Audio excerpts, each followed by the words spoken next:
Leonard. Yeah, I've heard of him. Freaky deaky, baby. Let's get freaky. Okay, let's see how we're doing now. Very precarious.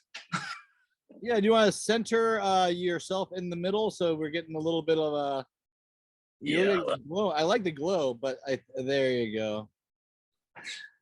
There you go. That's good. You ready to do this, man?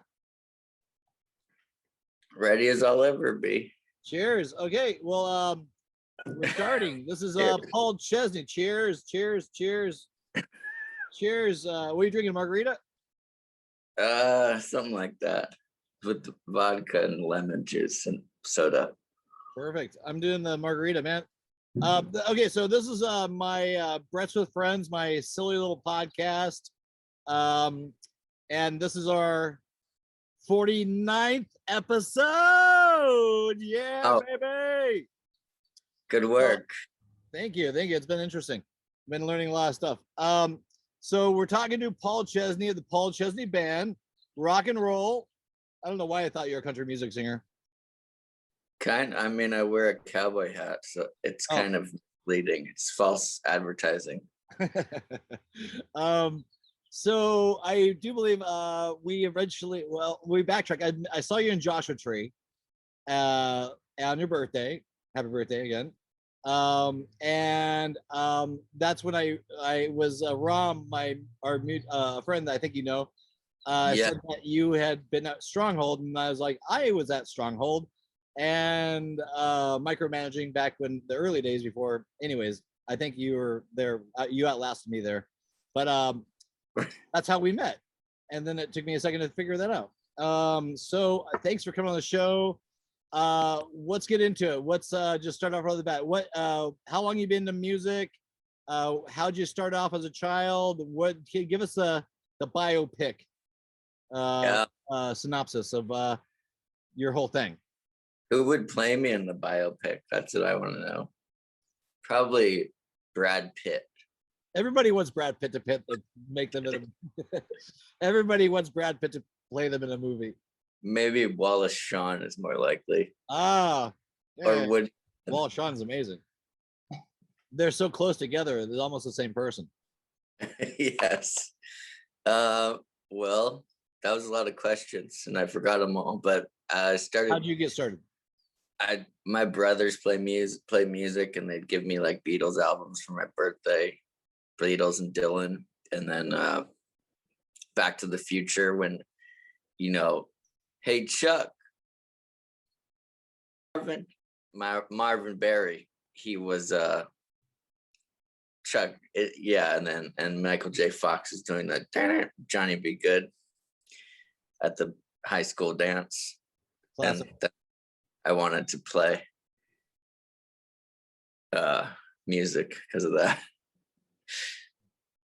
Curious, did Chuck Berry actually have a brother named Marvin, or was that all made up? That part I don't know, but I'm pretty sure that Michael J. Fox didn't write Johnny Be Good. No, he did not. And he was doing that. If you look closely, he's not really even playing the guitar. Yeah. Movie magic. Yes. So tell me about your inspiration. So you grew up at when did you pick up the guitar? Like shortly thereafter that movie, but I really stopped. Like, when did it come out? In 84. I mean, I didn't really pick it up until I was like 12 or 13 and had a couple years of lessons. And then I finally could play Twist and Shout, I remember. And I was like really grooving. That was the exciting epiphany, actually being able to play something cool. What's a trick to nimbling up your fingers? Like people that are just starting to try to get into guitar, can you give them any clip notes? Just play like all the time. I would play not necessarily songs for a long time. I just play the chords back and forth, and they are something, because they're all, it just depends on the order, but I would just play like G, C, D just to get the feel of it. I mean, And you know, the way that I played boom boom boom boom boom boom boom boom like 20 years ago, it just gets seasoned. I've played it, you know, for thousands of hours at this point. And you can tell, like when you listen to Johnny Cash play that in his 80s, you can tell he's in his 80s. And he can't fake it, really. No.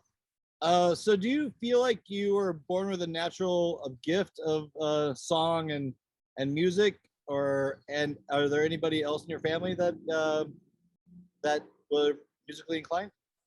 Well, the legend has it that my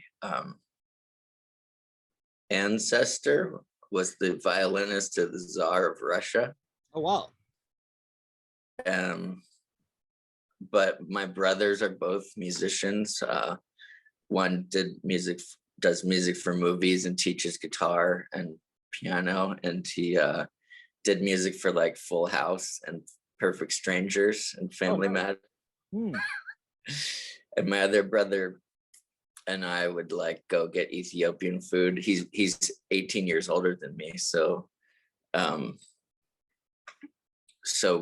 I was like 18, we'd go get Ethiopian food and like drink some whiskey and go into a studio and just switch off songs for like hours at a time, going back like a song, you know, riffing, switch guitars. But I would play along. He taught me the most important thing about music, which is to listen. You can talk to anything in life too. Just yes, get out of yourself. You know, listen and then react.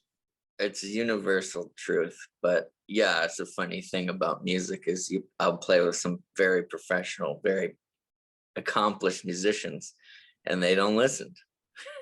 They just start playing. It's like, no, what are we playing first? What are you doing? Like a jam session, but with the can you talk about some of the people that you played with? What was that?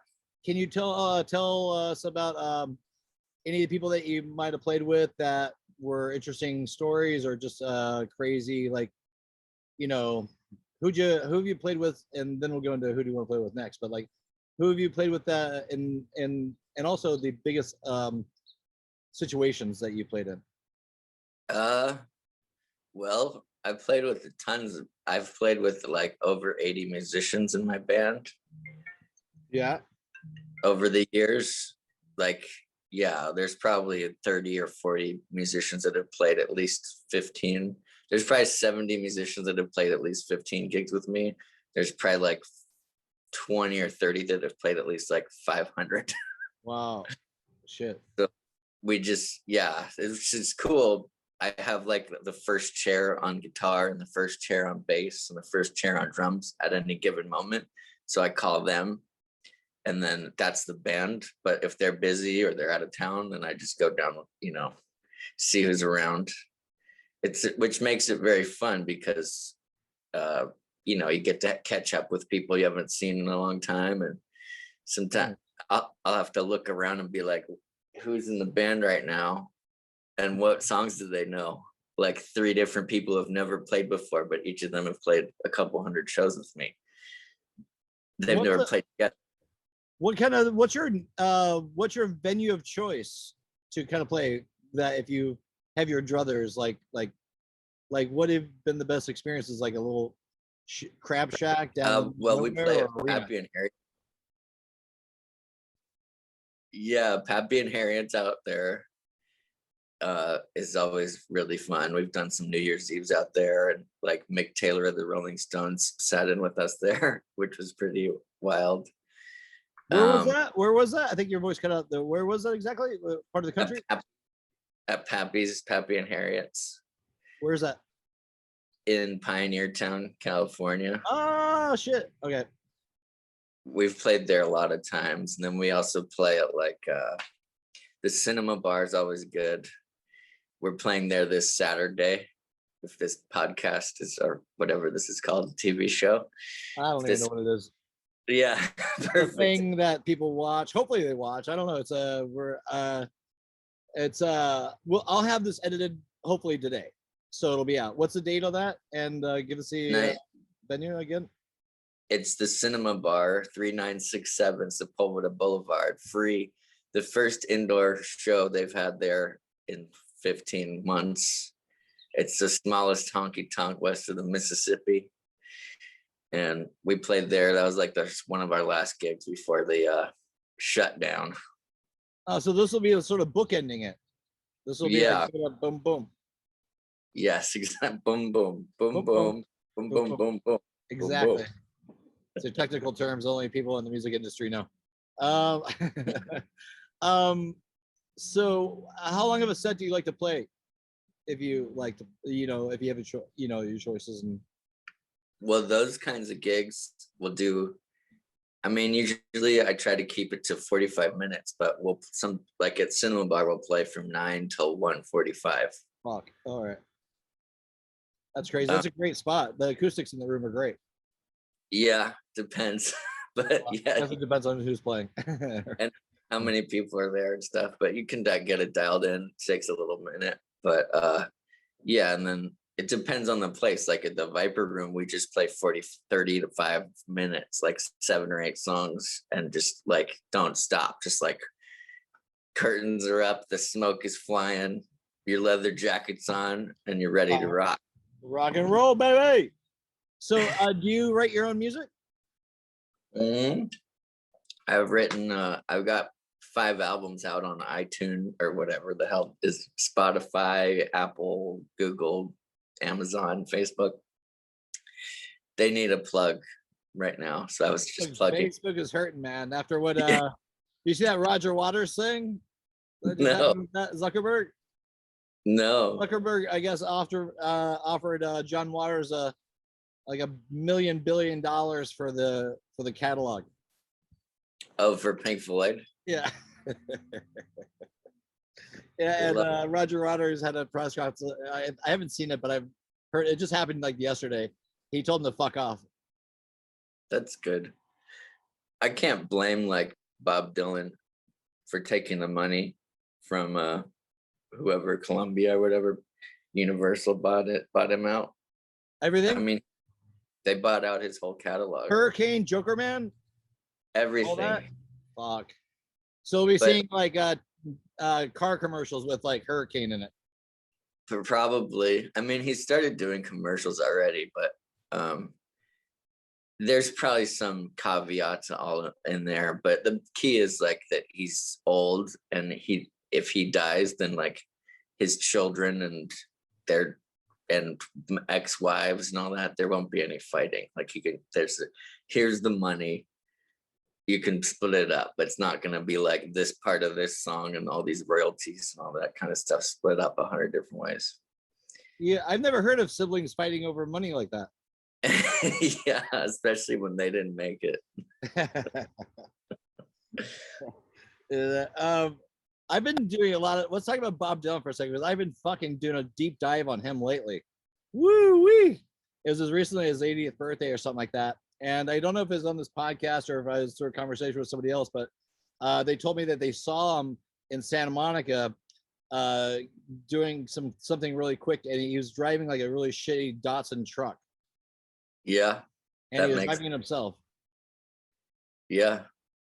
And he was picking up like maybe some, I don't know what he's picking up, like I don't know if it was a liquor store or a grocery store, but he was kind of jumping in and out of his car, and people were like, is that Bob Dylan? Is that Bob Dylan? And but I have so much respect. Do you think he sold his soul to the devil to be so talented? Uh-oh, you locked up. There you are. I don't think so, but maybe. I mean, he's like the 20th century Shakespeare, basically. You gotta hand it to him. He's had so many different lives, artistic lives, and he's so enigmatic still, even after all the scrutiny and everything. I completely agree with everything you just said and more. I feel like this guy is like a living legend. He's God on earth. He's I don't know. I watched a little bit of that, him playing with the Dead, and I think he's more I mean, it's Bob Dylan no matter what. I mean, I also heard like even 10 years ago that people who went to his concerts can't really understand what he was saying. But I don't think that really matters. I think he's transcended all that. It's what the work speaks for itself. Like if you like, I watched the original. Do you remember that video? You ever see that interview he gave? It was all black and white when he's like 19 or 20 or whatever, and all those people like Mr. Dylan, and he looks cool as shit. He's just like, it doesn't give a fuck. And he's making fun of them to their face. Yeah. Don't Look Back. I think it's from when he's making fun of Donovan and he does a press conference. I saw part of it. It sounds like that's part of it. It was like in the 70s or 60s or something like that. He's with Don't Look Back. Yeah. Have you ever met Bob Dylan? No, I haven't. I've come close, but I didn't. He used to own a boxing gym on like 20th and Broadway in Santa Monica. Yeah, I heard. Yeah, somebody. God, there's all. Yeah. Is he boxed still? I wonder.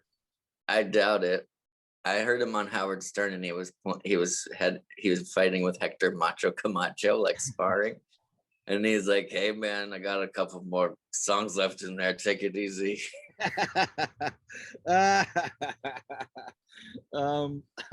There's another good Dylan story that I read about in the paper where he was on tour and he likes to go for walks when they're, and he leaves the buses and everything and just walks around the neighborhood. And they were in New Jersey, and he was like walking around some neighborhood and there was a house for sale.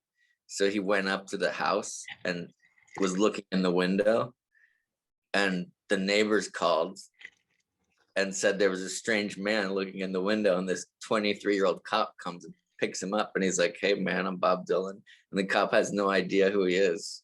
Oh shit. And he's like, and he didn't have a car or ID. He was just walking around, and so the cop took him back to the hotel where they were staying, and everyone's like, "Where were you? What happened?" And the cop was like, "Holy shit." He started to understand that this is like God, he should have got a selfie or something. He should have got a selfie or something. That would have been that's classic. It might have been a little before it might have been like 15 years ago or something like that. But Polaroid, a Xerox. Yeah, facsimile. Because no one's gonna fucking believe you. It's like, nah, you're kidding, you're crazy. What are you talking about? Bob Dylan, you took him to his house. Yeah. So, have you been in touch with? Do you ever tour or do any work with Lucas Nelson? Yeah, the first time I met him, we went over to this guy's like fancy loft on Abbot Kinney, just randomly. He's like, "You want to play some music?" I was like, "Yeah, let's go."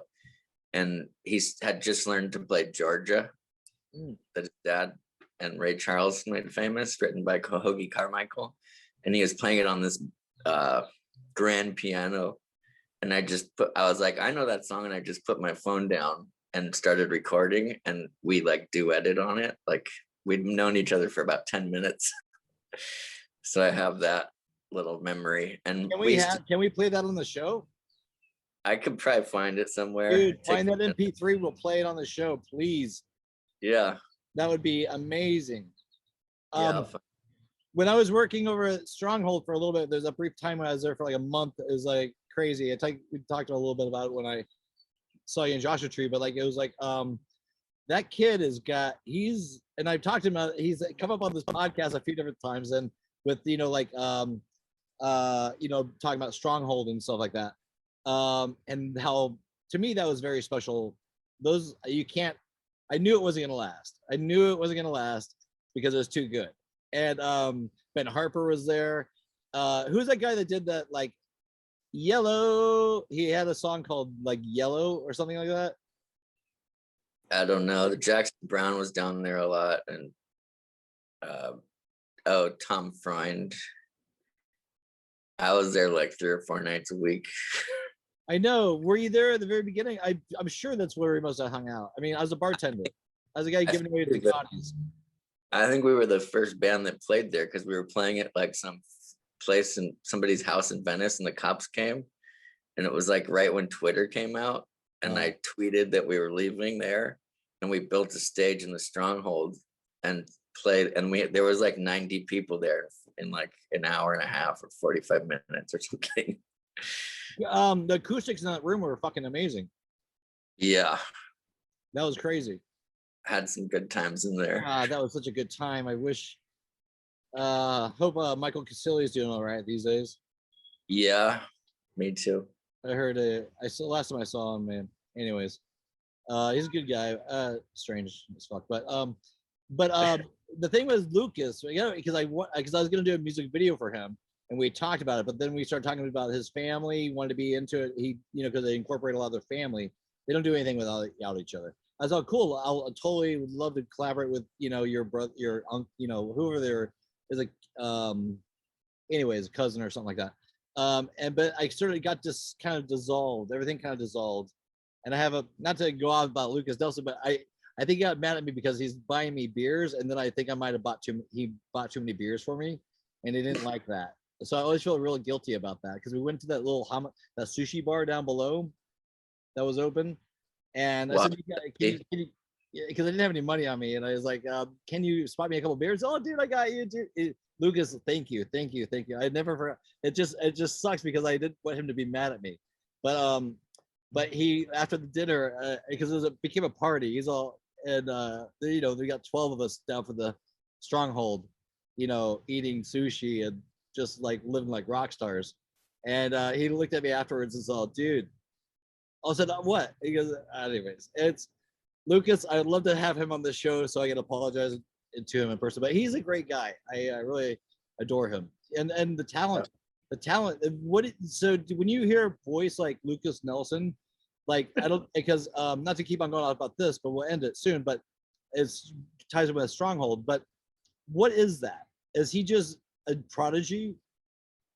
Well, like people say they got on Willie Nelson's bus one time and they tell the story for the rest of their life.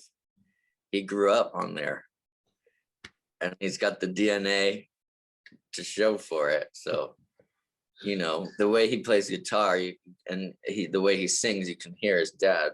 But he also he also can play the blues like Stevie Ray Vaughan, So, because he plays electric, and his dad is more jazz influence. But yeah, it's a lot of, he just grew up on music. He makes it look so easy. Yeah, there is that weird like factoid. He's got like a trifecta of different things going through him, but I think the world is slowly catching on to him. I'm sure Willie's going on tour this summer or something like that, and I'm sure there'll be Willie and family thing going on. Yeah, and he's also been his band has been Neil Young's band, for the last like 5 years, or Uncle Neil. Crazy shit. Crazy. Yeah. So what projects are you working on right now? Oh wait, because you have 5 albums, can you kind of give us a synopsis of each album, what it meant to you and where you're at when you're doing it? Well, that's kind of blurry, but like the first one, Wet Dog Man, was, somebody saw me at the Kibitz Room, Dwight Yoakam's drummer, and he wanted to produce it. So we went into like a fancy studio, the first time I'd ever done that, where Elvis Presley recorded like 125 songs, and the Beach Boys and Guns N' Roses did Use Your Illusion 1 and 2, and Axl slept in the fucking closet, and Nat King Cole and Billie Holiday all recorded in there. So it was pretty cool to be in there. And that was a lot of Dwight Yoakam's band members played on that too, along with my band members.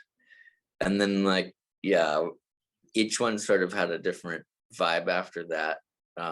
We recorded like Total Recall, I think that's what it's called, studios in Hermosa, where like Sublime and No Doubt recorded all their hits for the next one. And how long did those average, just before you go to the next 3? Like, how long did it take you for the first one, and then how long did it take you for the second one? The first one was in 2004. The second one was like 2007. I was trying to do like one a year, but it never happens. I mean, I've written enough songs, but I just haven't. It's hard to get record the impetus, the momentum going. But and then like yes, so we did some sort of at our piano player studio, a couple of records there, basically, and finished up stuff there, and recorded with like lots of musicians across the country, like Johnny Cash's bass player. And I went to Nashville and did a record there. That was my last one with Kenny Vaughn, who's a really outstanding guitar player who plays with Marty Stewart, and him and Dave they played on Sturgill Simpson's album and The Pretender and Lana Del Rey, but they also played with like Jerry Reed and George Jones. Oh, nice. You know, so they got the trucker in them still. Yeah, you can put on any radio station and they played on like 12% of the songs on any station. It seems like Eric Reed, Eric, who's the guy from Smokey and the Bandit? Charlie Reed. Who's Jerry Reed. He was an actor, killed it acting, upstaged everybody, even Burt Reynolds, which is hard to do. And he's also an infamous like musician that I hear Norm Macdonald sometimes always reference him, you know, and he's got this weird pocket of fandom that it's almost like a cult fan club for Jerry Reed in a way. Well, he's about as good a country guitar player as there is. He learned from Chet Atkins. They have albums together, and it's like those are the two baddest fucking guitar players around. And actually, Dave Rowe, who played, I did my Nashville record at his studio and stayed at above the studio, and his son is named Jerry Rowe because Dave played with Jerry Reed for so long that he named his son after him. So yeah. He played drums on the record. So are you happy with the way your distribution of music is going, with the way the music industry is now? How do you feel about it? Oh, it's fine. I'm not one of those people who hates it or loves it. I mean, it's better, I think. Anyone anywhere can listen to the songs anytime they want. You know, what's that worth? I understand there were people who made money off of selling CDs, but that's not what they were selling. They were selling song. I mean, if you want to sell pieces of plastic with digital code inside of them, then you can do that. But if you want to sell music, there's much better efficient ways to do it, and it's much more efficient and reaches a lot more people now. And the music business as a whole is growing. So people that complain about that need to reshift their focus. They're living in the past. You know, there wasn't even recorded music, you know, in the end of the 19th century, but there were professional musicians for thousands of years. And it all started the same way I wanted to do it, because I wasn't like Brad Pitt, who's going to play me in the movie, but I was but I wanted to get some chicks, so I was already at soccer, but not that good. Yeah. So I started playing music. Nice. So where do you have you done any music videos? Do you like doing that sort of stuff? Yeah, I've done a few, some good ones, and then there's all kinds of like fan stuff or friend stuff that people just post on YouTube, some of which is, you know, questionable quality, but some of it is surprisingly good. But yeah, we've like sat down and I've never done like a high end, you know, with like speedboats and helicopters. Soon. Yes, it's next. I'm gonna actually do it this afternoon, right after this. Oh, nice. Like a sort of Miami Vice sort of thing. Yeah, big budget. Big helicopters, marine, lemon, crystal, champagne, just all over my head. cocaine everywhere, just All blowing that. up the boat. The yacht just looks like a pillar of smoke. Yeah, that's the Um, only do it anymore. well, if you ever want to, a director, I direct music videos too. I do all sorts of stuff. So if you ever want to collaborate, let me know. It sounds like everybody understands an explosion. Yeah, even if it's I don't know, I wouldn't mind working with some rear screen projection stuff too. Music videos are fun. I mean, they don't. I mean, how old are you? 45. I just turned 45 a week ago. Woo! How you feel? I feel like I'm 75 and I act like I'm 25. It gets worse. I can't get out of bed, but that's nice too. Ah, true. Sleeping is good. Slumber. What time do you usually wake up? Well, it's all amorphous. Oh, okay. It's hard to say. I had a meeting at 8:00 this morning with London people, so that's a whole different story. We can get into it at a different time. Wait, can you give us a snapshot? A snapshot? I have a day job working with working with who? Working with photos like that. There's Marilyn Monroe. Ooh, are you creating these or are you representing somebody? What facet of that are you doing? That particular whoa, what happened? There you are. I think your picture just showed up. You look younger in person than that photograph. Than the one of Marilyn or me. Oh. It's probably the lighting or something. Okay. You look so boyish in that one. Then the other one I saw looked like some, I don't know who that person is. This is I don't know. I'm babbling. This margarita is starting to hit me, and that joint is starting to. So what were we talking about? Oh, just my day job. I represent photos for licensing for like documentaries and stuff like that. Do you like it? It's all right. It pays the bills. It's interesting. I learn a lot of things. What can you give us an example?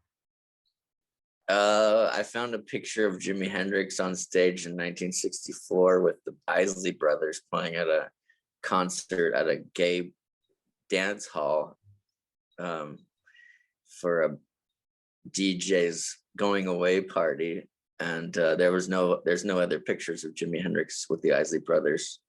He was just a side man wearing a little tuxedo, the matching tuxedo with them. Ooh, can we get a snapshot of that? And can you send me that picture too? We'll post it. Yeah, we got to take note. I'll remind you. So far, we got the MP3 of Lucas and I and Hendrix. Yes. Picture, black and white. These are Brett's with Friends exclusives. So I always like a good exclusive. There you go. Let's see here. Where do you, now that you're coming off making this other album, where do you what's your next step, you think? We started recording right before the lockdown. It's a whole long saga, but we went into pre-production in like 2018, and we had like 14 songs ready, and then my house burned down. Where? So in Venice, like some bum lit the trash cans outside. So most of my stuff was saved. The firefighters were like amazing. Station whatever in Venice. Thank you. Shout out. Yeah. Shout out to the firemen all over the world. All over the world, yes. So that put it on hold for at least 6 months, and then we started again in like February of last year, and then obviously like a week before we did a couple sessions, and then it was we couldn't see each other. So now basically we have a couple of things in the can, but they need to be finished, and then like restart, basically like the third time starting the same album. But I keep writing songs, so it's changing all the time. But Are you adding those new songs? Like, did you write any new COVID 2020 songs or anything? Do you have any thing that's really fresh that you're going to try to include on the album?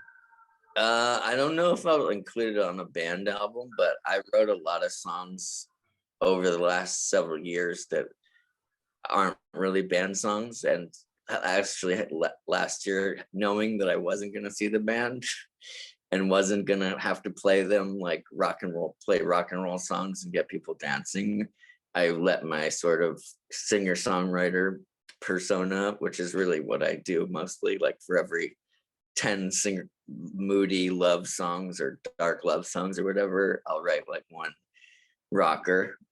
So I let that sort of persona go, and I wrote like a George Floyd tribute, and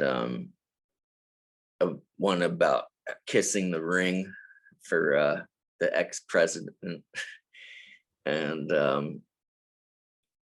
how he's a failed public servant.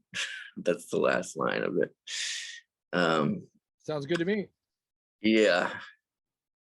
And then I wrote a bunch of other stuff. Yeah, some other like lots of lyrics that I know that I would never remember, and or I would, and just weird cadences that don't make sense for a band that require lots of, they also want to almost have to play it like 50 times or just have sheet music. Mm-hmm. Yeah, and it's like experimental a little bit, like non, like kind of outside your normal, labyrinth of. Yeah, like rock and roll. There's a sort of shorthand, verse, chorus, verse, bridge, solo, that kind of thing. Where these are like the verses can just be as long as I want, and I can talk, or sing for 2 minutes, and then like go into the chorus, and it can change every time. And yeah. Do you think? Do you listen to country music? Mm-hmm. All the time. What makes? Because I don't really listen to too much country, and sometimes it's easy to make fun of. But yeah, like because of the old jokes. How do you write a country song? You divorce your wife, kill your dog, or your dog dies, and all these stuff. Like what? In your yeah, I really fucked that joke up, but I've got a song called White Girl Wasted. Oh, nice. Which I want to actually reminds me, I want to rework it and play it at the cinema bar. That's one of those ones that I really overthought, but it is on a record. Can you? You would be willing to play anything for us right here, would you? Play a song? Yeah. Sure. I think that'd be a really good. I don't know what. Yeah, make something up. Go experimental. Brett's exclusive. Yeah, baby.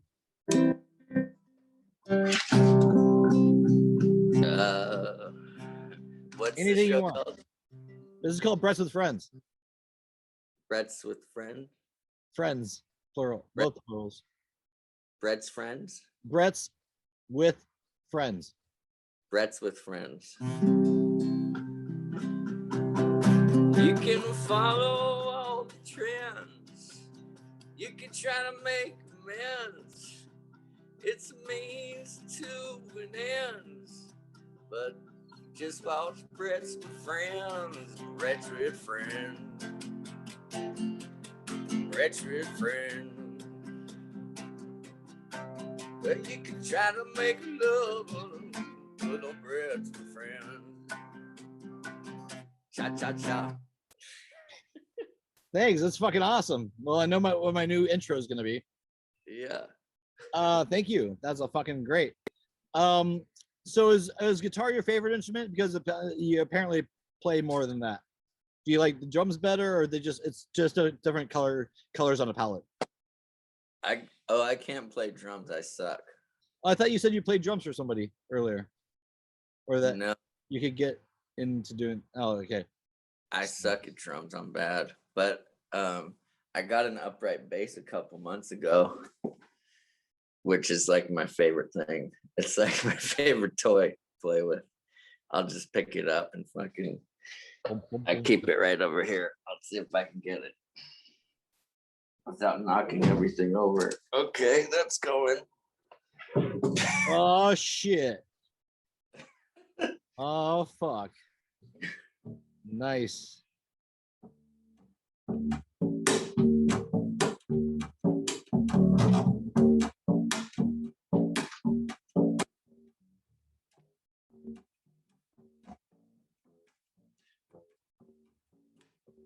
Your sound is cutting out. You have to get closer.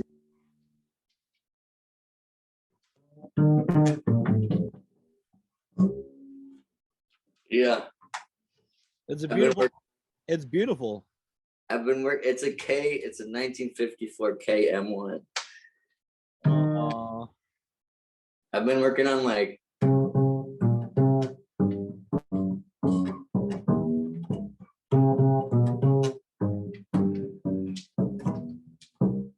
some riff stuff, you know, that you would on a bass recognizable. Like that. Yeah, Sunshine of Your Love. And do you have any feelings left in your fingertips anymore? Yeah, sometimes. It doesn't really hurt. The bass particularly is it's more of a like it'll get your back. Oh, from tooling with it?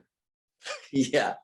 If you you know, if you hold it up right, it's using the gravity's holding it up, you know. Uh-huh. But if you're leaning over, your back is you learn that in about 15 minutes. It starts to really hurt. But yeah. So what are your what kind of music are you listening to these days when you listen to music? Who's your like any bands or musicians or artists that are on your horizon that you're kind of like, huh, could blow up? I like G, of course. I like Paul Chesne, Cauthen. He's got like a really hardcore 70s vibe, country vibe. And Pokey Lafarge is a guy who I jammed with like I moved to Venice in like 2002, and I saw this like bluegrass band playing on the boardwalk, and then I was like, you guys are awesome, and tipped them. And then I was walking around and I saw them, and they were going to a party like 4 houses down from my new house, and I went over there and jammed with them and the lead singer guy, and I jammed, and there was like 30 or 40 people in this like tiny living room. And we just, every time I finished the song, he's like, play another one. All right. And we just went for like 4 hours straight or something. And he's now, his name was like something else, but he's Pokey Lafarge now, with just like, he has a full on like band with clarinets and upright bass and piano, they play at theaters, and his music is really good. I've been listening to it a lot. Do you still live in Venice? No, I moved after my house burned down. Oh. And now it's now. Are you in the desert? No, I'm in Santa Monica. Oh, okay. How was your COVID? Did you get vaccine and all that stuff? Yeah, I got it as soon as I could. Yeah. Which one did you get? Moderna. Moderna, baby. Did you have any side effects? No, I couldn't tell. It seemed like the same as any other day. I felt like shit. I was like, is this shittier than normal or not? I can't tell.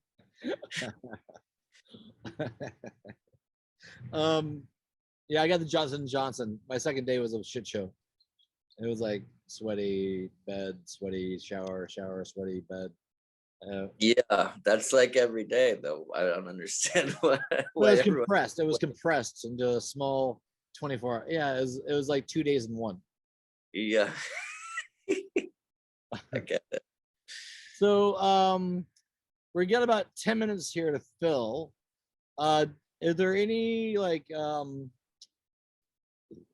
where do you want to see yourself in 5 years?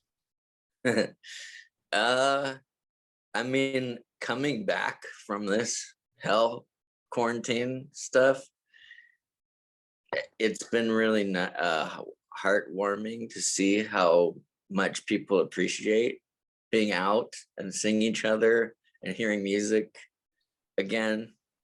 It's like a renaissance in a way. It feels like people are just where they took it for granted and they wouldn't come to shows, or they just were too wrapped up in their own selves. But now I'm not sure how long this will last. People The go honeymoon back. period. Yeah, but it's really nice. And I played at the Penmar last weekend or last On the Wednesday. golf course? Yeah, there was like 350 people there. I ran out to get a drink or get my strap out of my van, and there was like 50 people in line. My mom couldn't get in.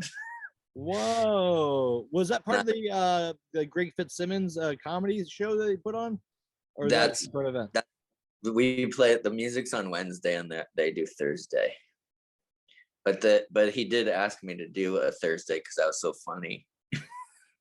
He's I met him. He came to my art gallery in Santa Monica, or no, in Washington, that I had for like a month right before the COVID.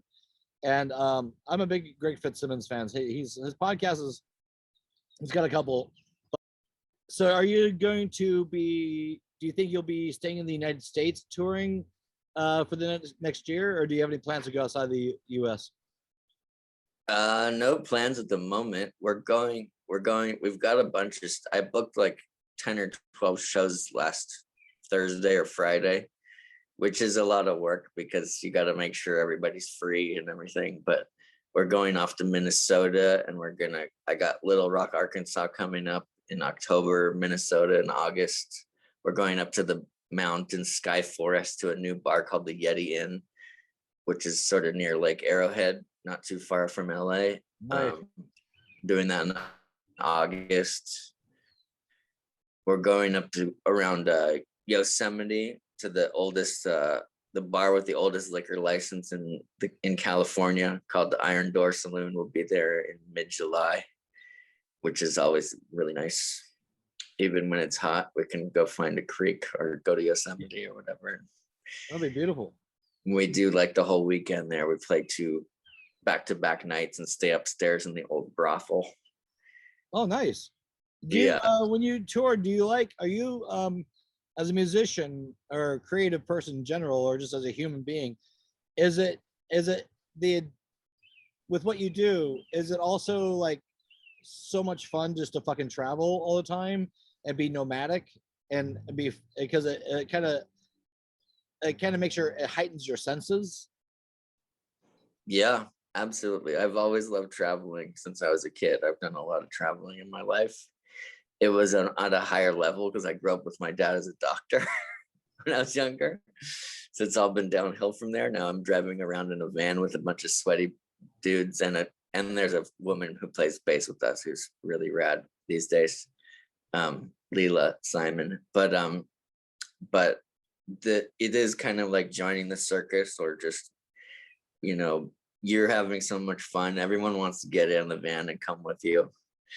Because like, just because the show's over, we're gonna go home and we're driving home for a couple hours, joking around, or going to somebody's house, going to some party, and wherever we go there, that's the party. Ever pick up a hitchhiker? Yeah, we have. Okay, do tell. This is a Breaths with Friends exclusive. We got like 12 of them on the show today. Tell us about the hitchhiker story. Oh, we were actually up at the Iron Door, and this guy from Australia had the Iron Door up in Groveland, which is 40 miles from Yosemite. He was like doing a camping trip with his friend, and they got into a fist fight the night before. And of course, my guitar player, who's Mr. Friendly, or more like Mr. Idiot, his name is Dutch. Hey, Dutch. Yeah, he'll never watch this. Good, we can talk about, let's talk about what's trash Dutch then. Yeah, he's a but anyway, dumbass. Okay. we started playing together in 1999, but somehow we're still doing it. Most bands broke up. The Beatles only lasted for like 10 years, but we're still playing together. Anyway, give us some time. You'll eventually break up. yes, yeah, we won't make it, but we'll just eventually break up. Just like crash and burn. We did break up actually in like 10 years ago, and then for 5 or 6 years, and then now we're back, but whatever. We got a hitchhiker's, this Australian guy, and Dutch made him play guitar for us as we were driving him to the airport in like Fresno, so it was like 100 miles, and Dutch had him play guitar in the van. And he was clearly the worst musician in the van, even like among the girlfriends or whoever was there. But we were just making him play and like singing along with it. It was pretty funny. And we just got him the hell out of there. He's like offered us gas money. We're like, just get the hell out. But he left me like a hat. It's like this gigantic, couldn't bring on the plane, but a gigantic cowboy hat that I still have, I think, somewhere. So we're going to try to sort of wrap it up here in the next few minutes, but let's see. Are there anything, you know, if you could go back in time and see your younger self and give them some advice, what would that be? I don't know if I could say. You can say it. You say. Oh no, I would just say, don't do drugs, kids. Get a good night's sleep. I don't know. I've had a lot of good times, and it's a hard one. Like to not do something or to do something. Maybe just play more guitar, learn the piano younger. And yeah, that's it. Don't be scared. I've heard some good advice, like, you know, when a baby's learning to walk, they fall down, they're crawling and they fall down, they keep falling down, but that doesn't mean they're never gonna walk. So I just keep falling down. I'm gonna walk someday. Do you like playing for Los Angeles audiences opposed to playing for like the across the US? Like what's your how are LA audiences differ from the other places? LA's really funny, but lately the audiences have been amazing. We played at Clutch in Venice on Sunday, and the crowd was wonderful and appreciative and tipping. And the Penmar was last Wednesday, and we'll be at Clutch again this Sunday. And everyone's just been really happy to be out and like hear music and like interacting with people again. And I think of LA, like, I don't really think of it as a monolithic kind of place, you know, like we'd play at the Whaler in Venice on a Saturday or a Friday, and play at O'Brien's on Main Street in Santa Monica on a Saturday, and there would be 150 people there at each show, and only 1 or 0 people of the same people. It's just like different crowds. Nice. And if you can go to like Highland Park, and there will be no Venice people there, I can guarantee you that. Or like Cinema Bar in Culver City, there's like but that is by the freeway, so a lot more people from around the city come out to there. So, and then like downtown is its own sort of thing where like people like to get dressed up or whatever. And Hollywood is a total, like, it's like, put on your leather jacket and, you know, pay $15, pay $80 to come watch us play when you can come see us for free. Yeah. But the funny thing is, like, we used to play at O'Brien's for 9 years in a row, which has now been closed for about 5 years. And I wouldn't see people there for years. And then we play at Pappy and Harriet's out in the desert. And it's like 120, 140 miles away. And I'd see all these people from Venice who they could have just ridden their bike to O'Brien's. But instead they drove 150 miles, bought a hotel room or camping or whatever. It's like a destination kind of thing. But yeah, I mean, it's hard to pigeonhole people, but definitely Silver Lake crowds are lame. I can definitely. that. What makes them lame? I mean, they're all musicians and they just stand there judging you with their arms folded. Yeah, nobody wants that. You're missing the show if you're doing that. Yeah, I went through that phase, I'm not gonna lie, but I also just remembered to be a fan again instead of being a critic and enjoy it.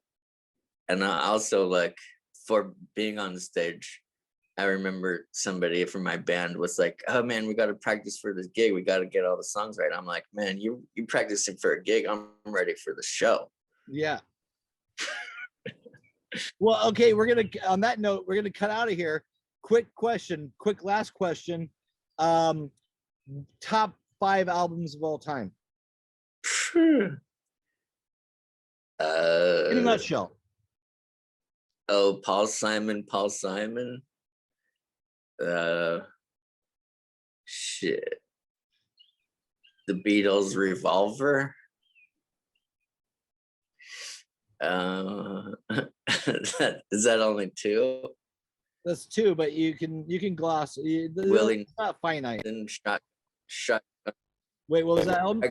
I got Willie, Shotgun Willie, Johnny Cash live at Folsom Prison, James Brown live with the Apollo in 1963.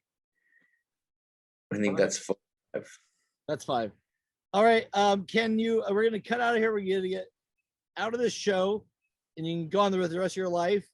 Can you tell them how they get a hold of you, or how they find your music, or your Instagram, your Facebook, or your Spotify stuff? Yeah, just all you got to do is spell my name right. Paul is CH. Yeah. Did I fuck it up? No, CHESNE. Okay. No Y. But yeah, then I'm very easy to find. It's just at Paul Chesne. You can Venmo me, you can PayPal me, you can you can also find our music. It's good to have as many revenue streams as possible. I'm not very good with money, but that's the one thing I've learned this last year is to create as many possible revenue streams for people to be as more accessible to give you money. Yes. Well, now that tip, you can find me, Brett Woods, on Zelle, PayPal, Apple Pay,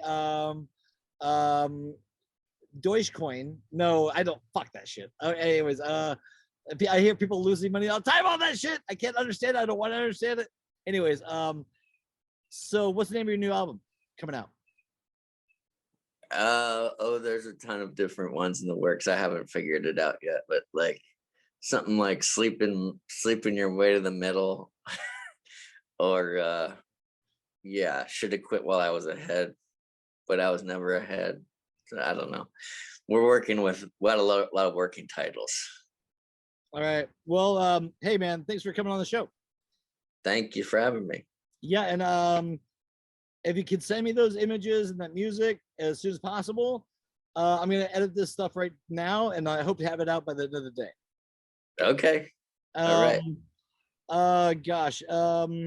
Any thing for your fans that your fans like an exclusive message for your fans to be aware of when it comes to you? Just be aware. Be aware. Be aware. Yeah. All right. We'll be out there. We're back at it. We're back. The bitch is back. It's Brittany, bitch. Fuck yeah. Fuck yeah. Yeah. Well, enjoy the rest of your day. I'll talk to you soon. You too. Take care, buddy. Ciao, dude. Thank you so much. That was fucking awesome. Peace. Friends with Friends. Paul Chesne. Woo! Find him. Seek him out.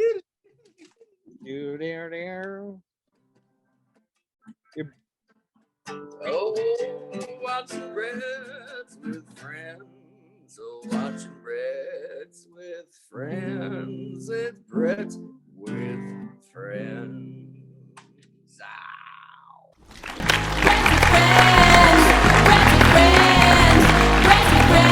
Never going to end. Breaks with friends, breaks with friends.